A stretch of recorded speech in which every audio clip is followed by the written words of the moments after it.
आपका सवाल है कि सच्ची ख्वाहिश कौन सी है, आखिर ट्रू डिजायर है कौन सी, उसको कैसे पहचाना जाए। देखें, ट्रू डिजायर और सच्ची ख्वाहिश को पहचानना मुश्किल काम है, बट ये वक्त के साथ तो खुद ही एहसास होता है इंसान को। हर इंसान को ना खुद ब खुद एहसास हो जाता है कि ये सच्ची ख्वाहिश है या ये झूठी ख्वाहिश है। ठीक है, उसकी वजह यह है कि जो ख्वाहिश देखा देखी है, जो लोगों को देख के, इधर उधर माहौल को देख के, थोड़ा बहुत देख के आपने कुछ स्टार्ट किया और फिर फौरन ही कुछ अरसे बाद डंप कर दिया और आपने ये कहना शुरू कर दिया इसमें तो कुछ भी नहीं पड़ा हुआ, इस काम में तो कोई फायदा ही नहीं है।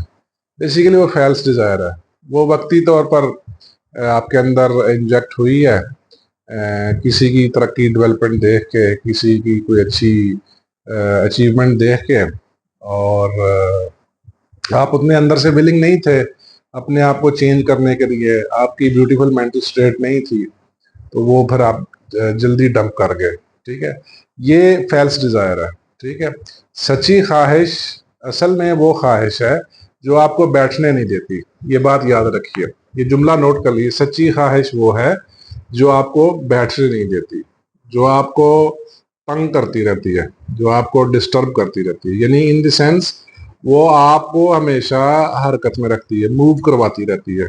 ठीक है, और सच्ची ख्वाहिश असल में नीड बेस्ड और पर्पस बेस्ड होती है। ये बात याद रखिए। दो तीन जुमले ये नोट कर ले। एक तो सच्ची ख्वाहिश वो है जो आपको बैठने ना दे, इसकी वाहिद निशानी है, जो आपको मूव करवाती रहे।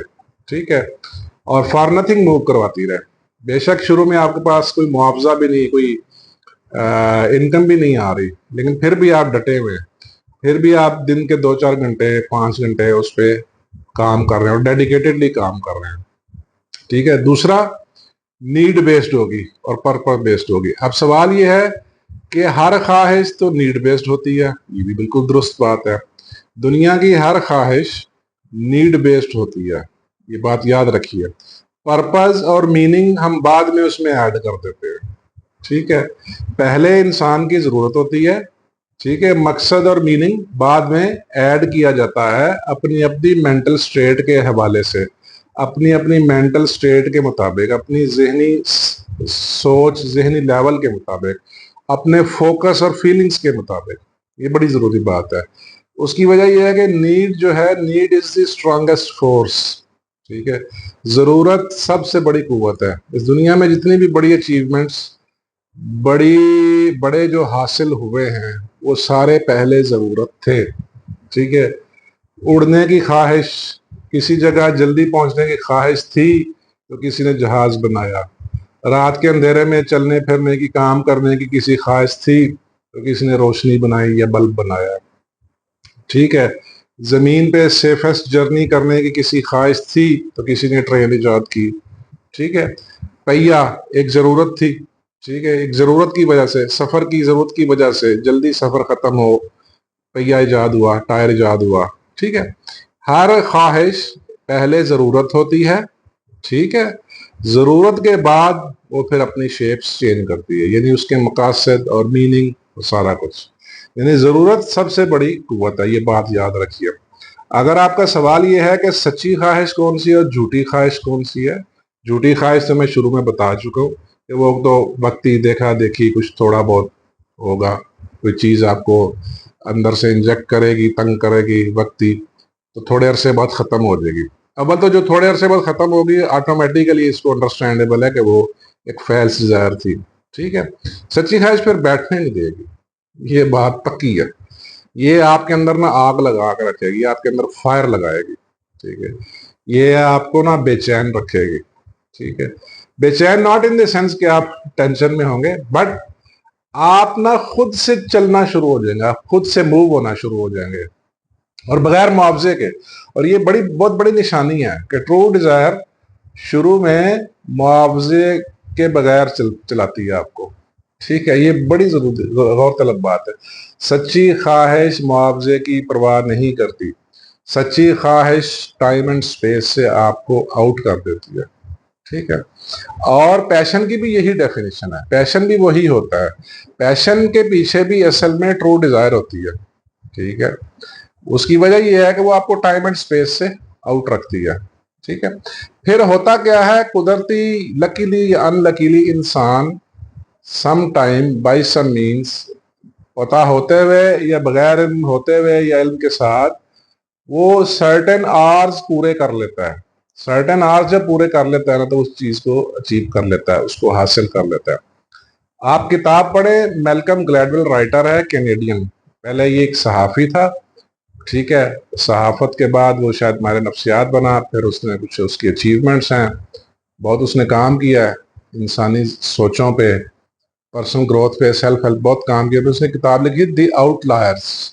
ये किताब पढ़े, बहुत जरूरी, हर नौजवान को पढ़नी चाहिए, मैं हाईली रिकमेंड करता हूँ।